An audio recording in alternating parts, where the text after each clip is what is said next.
Welcome, everyone, to episode 117 of Just Joshing. I am your host, Joshua Penteleresco. I write stuff in podcast 2, and today is part 1 of a 2-part conversation with Valerie Lioudis. God, I hope I said that right. Valerie, please don't beat me if I'm wrong, okay? But Valerie does a great little interview section with her work, and she's also an accomplished writer in her own right, so it was really cool to have a chance to chat with her. Beyond that, hey, so 2 weeks ago I made some grown-up people read Fox and Socks. It was fun. It was a blast. Vanessa Cardaway and me engaged in a Fox and Socks up later that evening. She won. I have to admit it, she won. That was my Friday at When Words Collide. Saturday, I got to be a part of a presentation on video games, which is a very eye-opening and learning experience.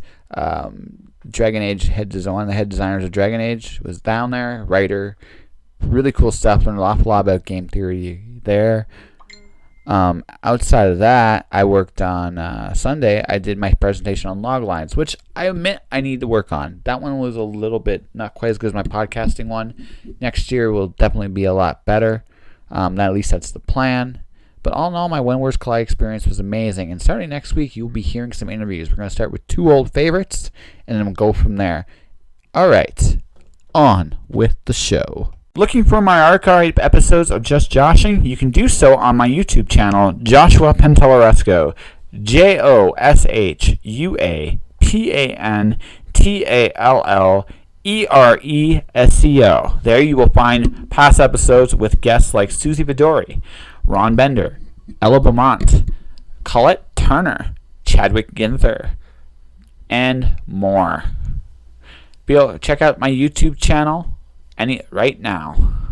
Recording the equipment now, which I'm doing as we speak.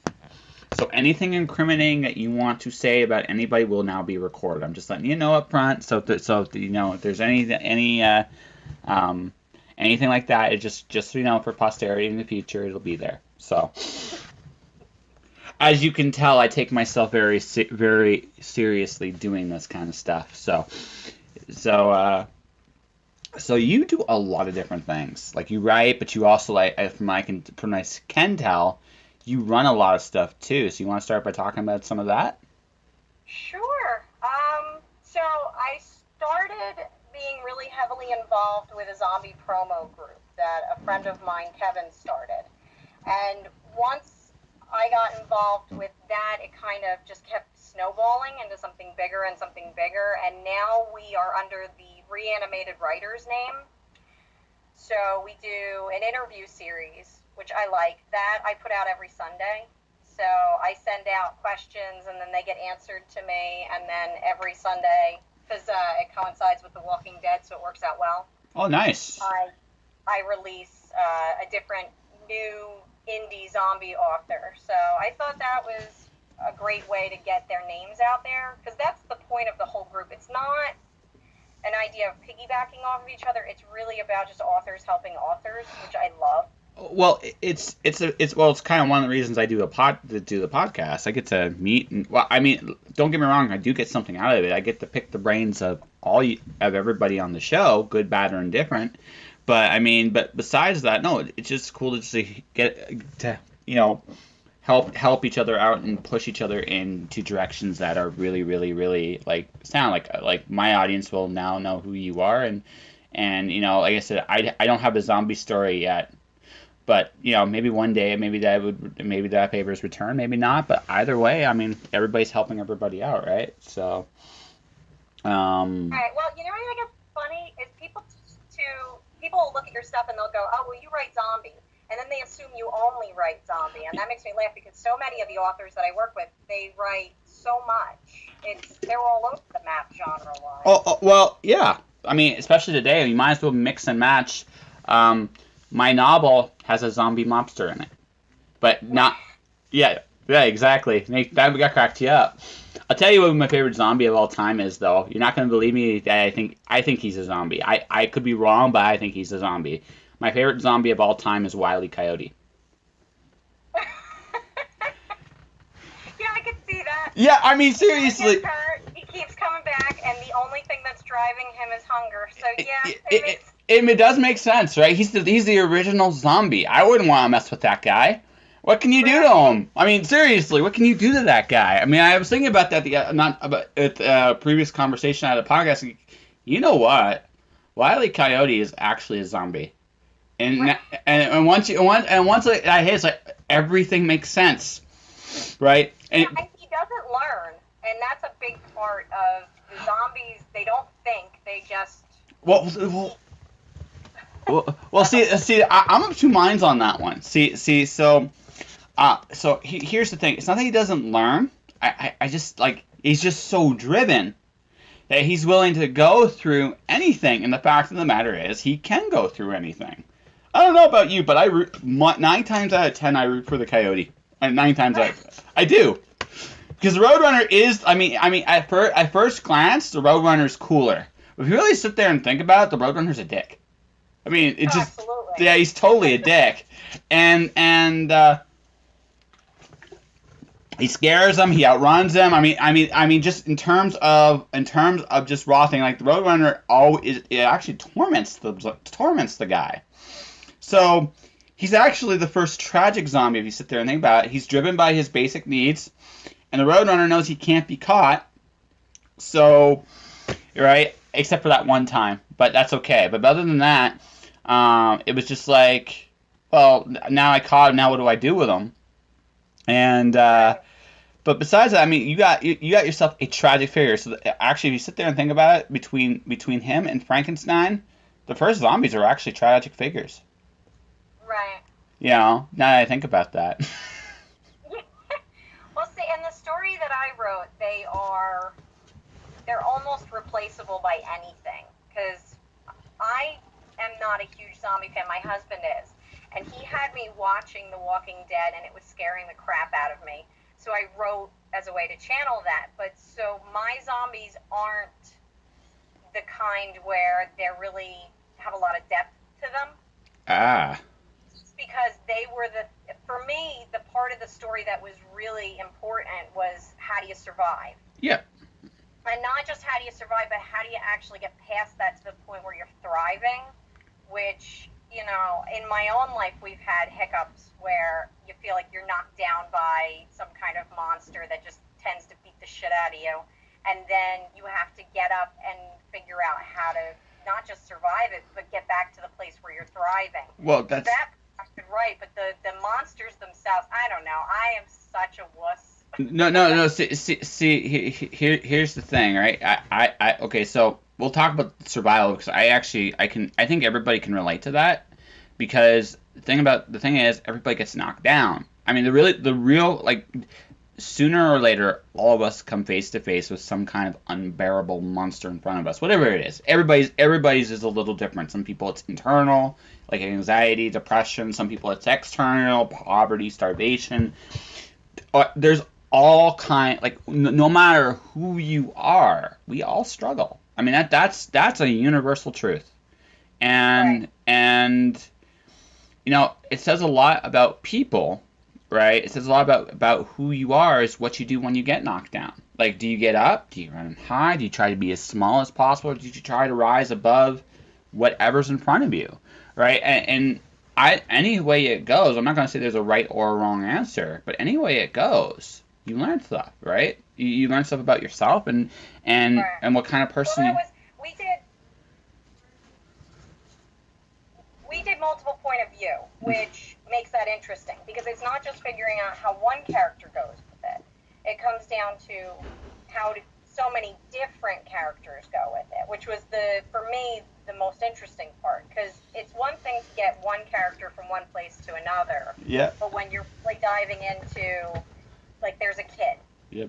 And there's an autistic guy, and there's a woman who's more affluent, so she wasn't used to any kind of struggle prior to that. And then there's, just a single person, and then there's a family unit, and there's just, how does each of those react to? Because you've got your own internal compass. Yes. But your environment and the people around you also dictates what happens there.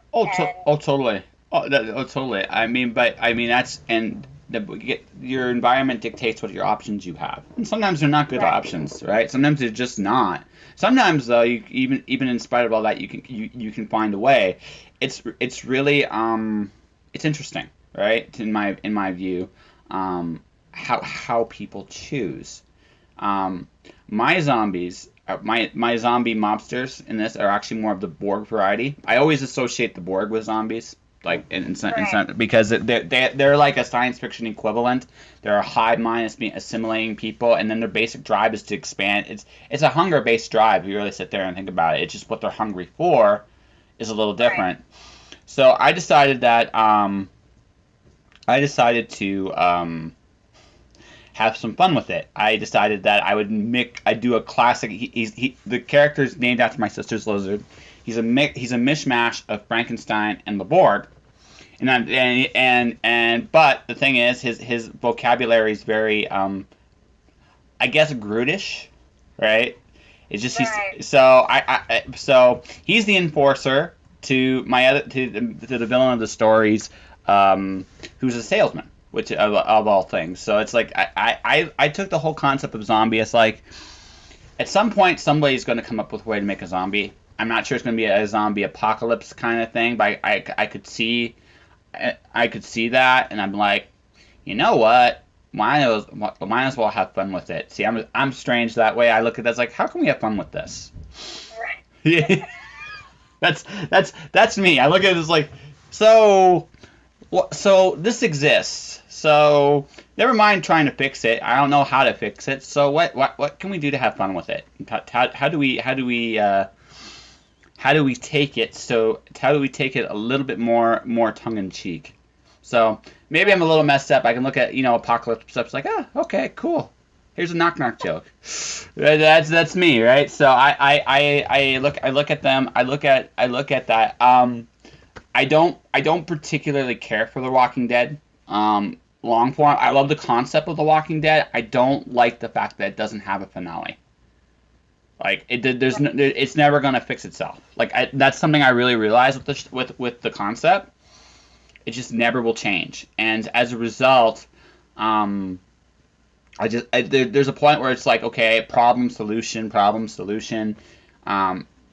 A buddy of mine wrote a zombie story, and it's from the point of view of the Boy Scouts, and it's actually what I liked about that was how do a Boy Scouts to approach a zombie apocalypse? I'm like, they try to solve the problem. I'm like, that I thought was ingenious, and I'm like, that's something that's not. That sounds interesting. Yeah, that's ingenious, because instead of looking at because one of the big things about today too is there are a ton of problems out there, right, on all kinds of levels. But everybody, and again, I don't know about your Facebook feed, but I look at my Facebook feed every day, and I see a lot of complaints about a lot of problems, some more serious than others, but there's a lot of problems out there, but a lot of people don't look at trying to solve the problem. Maybe because they don't know how to solve the problem. I don't know, but you know what I mean. It's one of those things where I just like there comes a point where the problems are. It's cool to know that the problems are out there, but at the end of the day, what are you going to do about them? Well, I have a pile of kids, and one of the things that we constantly say is, are you part of the problem or are you part of the solution? Because those are really your choices. You can sit in the problem and not really do anything about it, and that just adds to it. You have to actively try to solve things. Sometimes trying to solve something is by saying to yourself, I have to stop and not do anything, but that's still an action. Absolutely. You're making a conscious decision on how to handle a situation. So yeah, I agree with you. I'm extremely proactive. That's why I find it very strange when people say to me, like, how do you do what you do? Because I have 7 kids, and I'm running around taking care of them, and then on top of that I write, and then on top of that, like you said, I run things, and I'm constantly moving, I'm constantly in motion, and I blame my dad for a big part of that, because he's patient zero for ADHD. There's no way he's not. We have to be moving all the time in my family. We always feel like we have to be proactively doing something. But that's not necessarily ADHD. Sometimes it's just there are things. Oh, I don't know the man. You know him better than me. I'm just saying, like, when people are like, okay, for me, I work full time. I do a podcast. I write books. And by the way, that's nothing compared to you. You got me beat. I have catching up to do as far as that goes. 7 kids, holy crap. But I mean, but in all seriousness, I'm the same way. I can't. I have to do something most of the time. Every once in a while, I have to consciously go, okay, you need a break today. You don't need to prove anything today. Just, do something, right? Something else. Read a book. Right. Or play video games, which I barely play anymore because I have no time. I'm sure you understand that concept of money versus of time. It's not there anymore. But right. the point I'm getting at there is, right? It's not that you're necessarily ADHD. It's just, okay, I faced my own, like, going back to this survival thing, I kind of faced my own crisis at a younger age. And I realized that, like, and one of the hardest truths you face about yourself at some point is sooner or later you realize, one day I ain't going to be on this planet no more. I'm going to die or who knows, right? But the thing is, it's like in my head specifically, it's like I got things to do. Right? I only got so. That's what it comes down to for me. It's not that I have ADHD. Yeah. For me, it comes down to I'm constantly in motion because I watched people who are constantly in motion. Because my mom's the same way. They're just driven people who are constantly moving. And when you watch that, you become that. Absolutely. And I do have this. I don't know how long I'm going to be here. Nobody knows how long they're going to be here. And they say even the people that live to be like 100 and 102 or any of those, when you talk to them, it's not what they regret. They don't regret the things that they did. Even if they did horrible things, absolutely. That's not the problem. They regret the things they didn't do. Yeah, no, that drives me nuts. Like, that's one of my biggest fears, actually. It's not like, I know I'm not going to get everything done on my list. That doesn't faze me. What phases me is, did I try? And for me, sometimes I will literally, there's a voice in my head. What happens if you don't do this? You know what I mean? And right, and that's kind of how I see it. It's like, if I don't try, I may not know what happens. I may make a zillion mistakes. I may make whatever. I'm okay making mistakes. I'm okay trying stuff. I'm okay, whatever, right? My thing is, I have to try. I cannot try. If I don't, like, that voice in the back of my head will bother me forever and ever and ever and ever and ever, because it's just it's something I didn't do. I that completely. Yeah. That's how I'll see something, and if I pass on it, or if I say, well, I'll find time later, and then I don't, it nags at me. It's like a string hanging from a sweater. I just can't sleep until I deal with it. Oh yeah, no, I mean, like, sometimes you have to, like I said, sometimes you have to choose based on your time. And I understand that to a point. Like, there is definitely something to be said about that. But at the end of the day, you gotta go, like, okay, do I really want this? Yes or no? But the answer is yes. And I got no excuses anymore. I gotta try to do it, even if I get my ass kicked. Maybe especially because I get my ass kicked. Because the other cool thing about doing stuff too, doors open. Like, they open, and not necessarily where you expect it to go. But the doors open. You know what I mean? And when that happens, you find yourself suddenly going on this ride you never anticipated. Like, I also say this too. Life never works out the way you plan. Never. Not in a million years. However, right, that's okay. That's part of the fun too. It doesn't mean that you picked the direction, you went with it, and you did the best you could. And if you did all that, you got nothing to regret. Right. Well, that's the old saying that you don't end up where you want to be. You end up where you were supposed to be. Exactly. Sometimes you ask the Almighty, did I really have to be there? But sometimes you did, and right. It's like, but that's neither here nor there. It's just that's where it comes down to, right? It's just, you know, do you do or don't you do? And I think people that actually try in life and actually try to live, you know, get a lot more fulfillment out of life, and suddenly life's a magical place, and it really can be. So. Oh, absolutely. Every door that opens, it's funny, because when I got involved with the Reanimative Writers, I had thought, well, it was going to be this group that we would kind of just have the behind-the-scenes talk, and I think at the time there was probably 50 or so of us in there, and we were all just authors, and kind of just talking about how being an indie author works, and some people are at different points in their careers. Now we're at a point where there's, I think my last check, there was 170 of us. And that's just the authors, which is fantastic. Now we have a fan group, and we're working on an anthology where 22 of us wrote stories that are based in our own worlds, and that's coming out this fall. I never would have expected that to happen. Not just the fact that it's happening, but I'm behind organizing it. If you would have asked me that last year, I would have been like, nah, that's never going to happen. But it's coming together, and I think it's going to be great for everyone involved. And I think readers, especially people who like the zombie genre, are really going to be into it. Mm-hmm. And then I had put on my bucket list to get into an anthology. That was last year.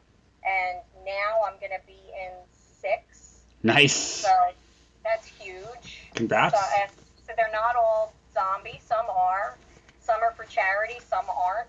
Some are paid, some aren't. It's definitely, you know, doors have opened, and this year especially, I've been doing the thing where you, unless you can come up with a legitimate reason, which I probably could if I tried, and unless I have a real, like, I can't do this, I just say yes to stuff. That was like when you said, hey, come on my podcast. And okay, I don't know. Yeah. I'll be there. Yeah, you'll be. I have to be doing that either. That's something. Well. You would last year, I'd be like, what? No. Yeah, well, actually, it's funny to me because some authors are really intimidated to come on my show, and I think it's hilarious because I'm not trying to make you look bad. I just think you're.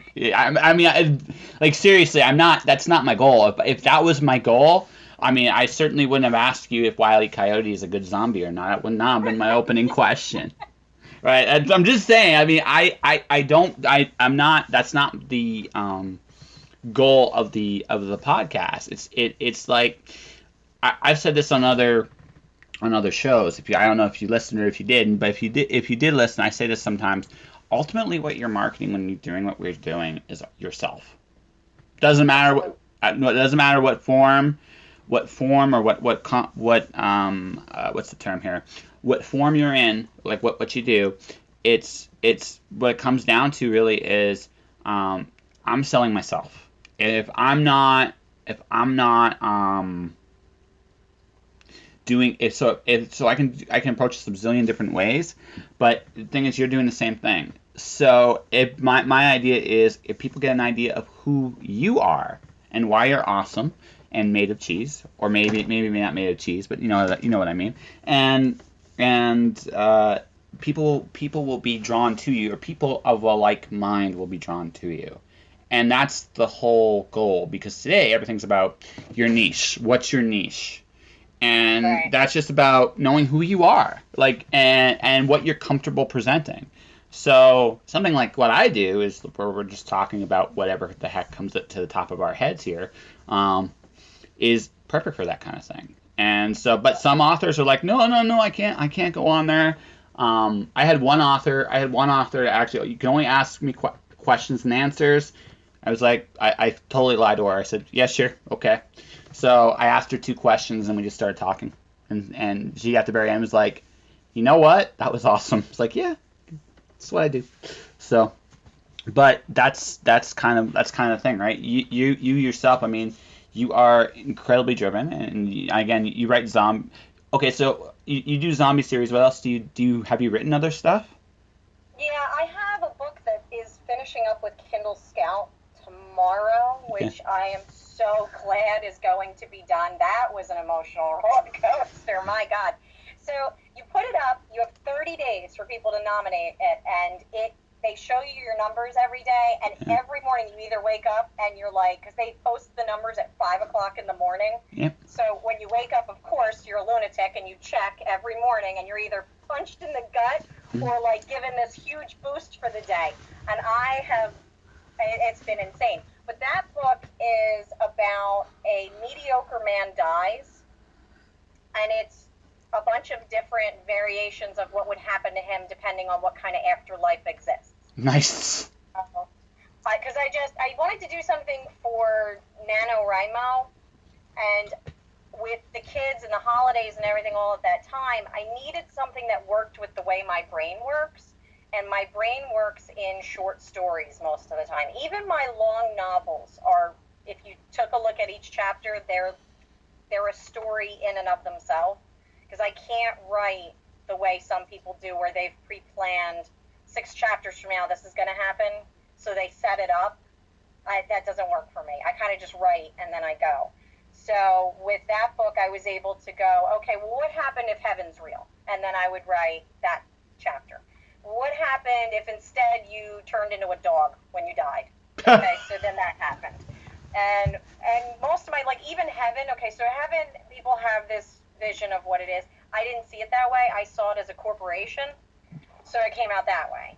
Interesting. And I had him go to Valhalla, which was interesting to me. That's one of my favorite chapters.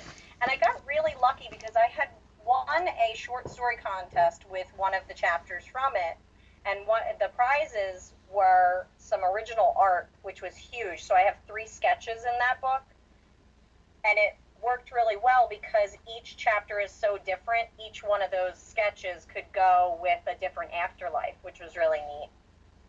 And I got my cover with that, which was amazing because I make my other covers, and while I have to say, for somebody who has no idea what they're doing, they turned out pretty good. There's a huge difference when you have a professional do your cover. Absolutely. You look at it and you're just like, oh.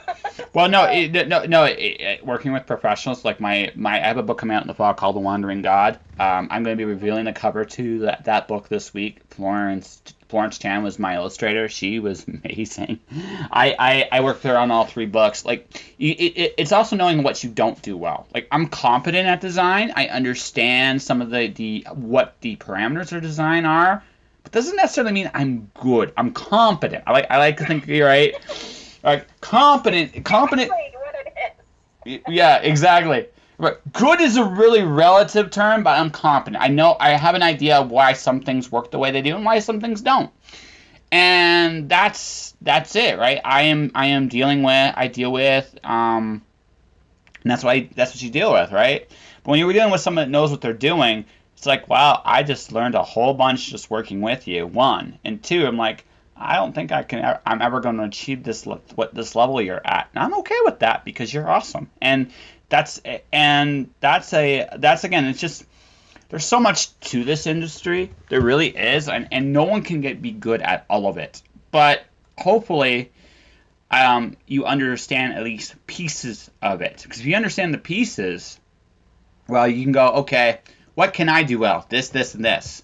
What can I do well? All this. Do I know people that can do this? Yes. Can I afford? Asking for help when you need it is absolutely either paying for help, or if you have the exactly. system, like I can do this for you and you do that for me. That works out really well. I don't think people who aren't involved with indie authors have an understanding of how much we're expected to know and do on any given day. Well, I actually think even with published authors today, there has to be, I think people that have been even traditionally published, when they sooner or later nowadays, because of the way the industry is, you have to venture into indie. You have to at some point. And if you go in this blind thinking, I'll just write a book and it'll publish magically and I'll make $1 zillion and everything is cotton candy. It's like, no, actually, do you know what a bleed is? Huh? What's a bleed? do you know what the dimensions of your book are? Okay, let's try something else. Do you know what white space is? Oh. This is tougher than I thought. It's like, yeah, okay, and we haven't even talked about your cover yet. We're just talking about printer specs. Nothing else. Yeah, right? And then we got to talk about, like, ebooks, like turning things into EPUBs. I get to play with that really soon. Hooray! But again, the key with what we do is, you have to be willing to learn. Again, good is relative. This compensates. This good is relative, but you have to be willing to learn and engage and also be willing to get better.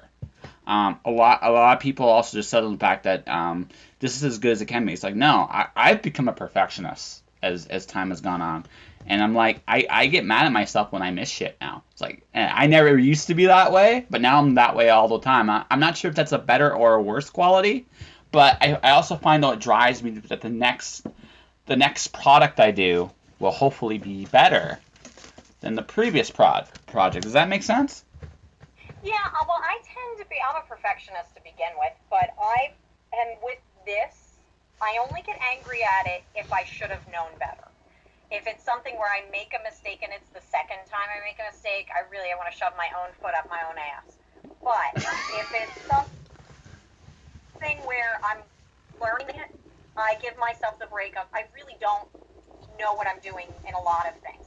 Though that is the one thing with the Reanimated Writers Authors Group that's fantastic, is that we are dedicated to helping each other. So if you have a question as an indie author, whether it's day one, and we have people in there that haven't finished their first book yet, and they say, well, is it okay if I come? And, well, of course, I wish I had joined an authors group before I published.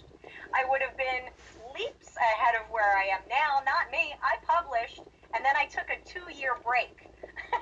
So I didn't market it, nothing. I just went, well, I put it in my local library, and it's online, so there you go. It's a book. It's perfect. Yes. And then I got back into it because after I just finished, that was number 6 and number 7 were born, and I don't do pregnancy well. You would think with this many kids I would be like great at it, but no.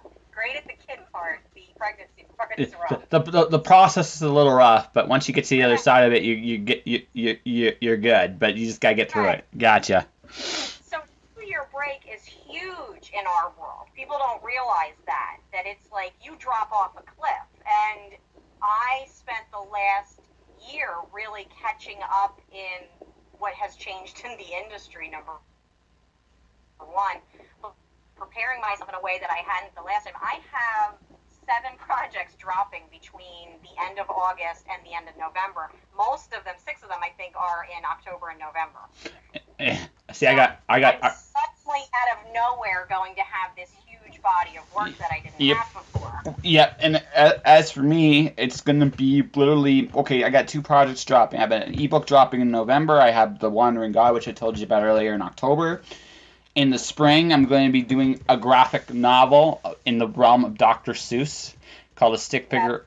Yeah, called The Stick Figure Revolution, in which I always joke that I draw stick figures so bad they revolt, and that's literally the story. So, That's fantastic. Yeah, I see. I made you pop on a little bit on that one. So that's the spring.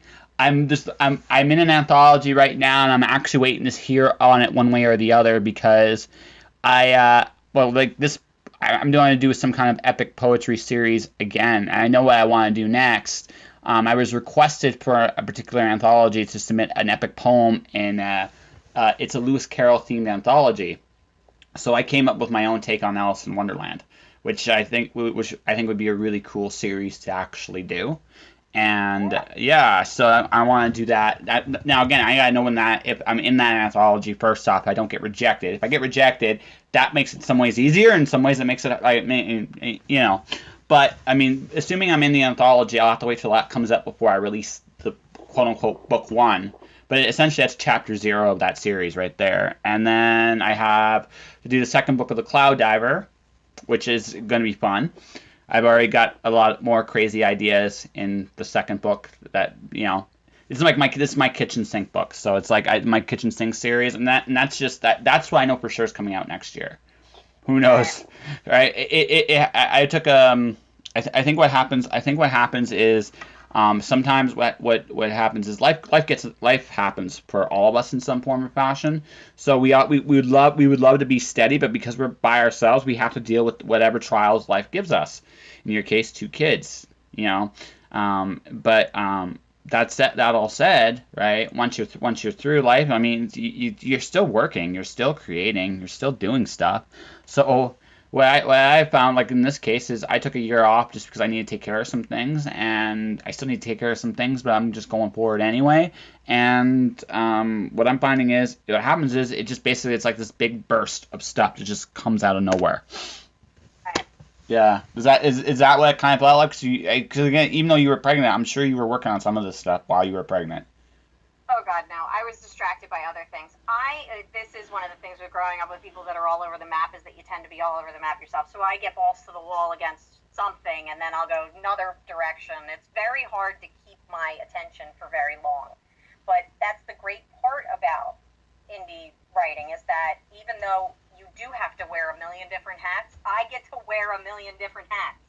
So when I'm bored with I'm sitting and I've typed out 1,000 words and now my brain feels like mush from that, I can jump online and see what's going on in the author group. And then I can jump over to something else after that. And if you just keep moving, at least for me, then I feel like I'm accomplishing a lot of things in small bursts. That's how I ended up in so many different anthologies this year, was I was working on stories. Like the Kindle Scout book, that's The Many Afterlives of John Robert Thompson. Once I got to the point with that where I was like, if I look at John one more time today, I'm going to lose my damn mind. I would read on the submission request boards what they were looking for, and something would catch my eye, and I would go, ooh, I'm going to write about that. So I got into one, and like you said about having a chapter 0, so I entered a contest called the 30-Day Collective, where they challenged you to write a story for their anthology in a month. And it was a contest in the way that there was a panel of judges, and the story that won would receive they get to be first, and their name gets billed higher, and a couple other things. So I was like, all right, I'll try. And the theme was the end. So I was like, that's awesome. I could do something that feeds that part of me that does the apocalypse part without having the zombie part, because I needed to walk away from that story too. So I did a story about a girl waiting in line for her suicide pill because somebody leaked the emails that there's an asteroid coming to kill everybody. So the government said, all right, well, we'll calm everybody down and stop them from rioting by giving them the chance to opt out when they want, quick and painlessly, but you have to stand in line at like CVS and get your suicide pill. So the story is her standing in line and dealing with people and how they're kind of reacting to this very mundane way of dealing with the end of the world. And that story ended up winning, which I was shocked, because, like I said, I never expect any of this stuff. Anything that happens, I'm like, oh my God, that is so neat. But with it winning, I thought about it, and it really is the beginning of a story. The publisher came back to me and he said, it would be a really great novel. Yeah. And he's right, because it would work, because I'm not going to give away the ending on that. No. I would rather you didn't. I'd actually, it sounds cool enough to read. It's got a great twist at the end that just came out of nowhere. I was talking to my dad about the story, and it was one of those aha moments. And where it goes takes it to a very cool place. And it works like I said, I write in short stories. It would give a very great style for that each chapter could be contained that way, but be big. It's a big picture with a lot of little pictures. Mm-hmm. So, yeah, I know exactly how you feel about it. It suddenly just starts barreling into all kinds of stuff, because it does. This world is interesting. If you open yourself up to the opportunities and you join in with other authors and you say, what are you doing? What's going on? You can magically end up being part of all of these huge projects that you never would have seen any other way. And that was my conversation with Valerie. It was pretty cool. Part 1 of it anyway. Part 2 will be up probably a little bit later this week. I'm going to try to have it finished before the week's end. So check out her books. Check out her initiatives, because she's doing a lot of incredible things. I'll wrap most of that up when we get to the end of part 2. In the meantime, that's it for this episode of Just Joshing.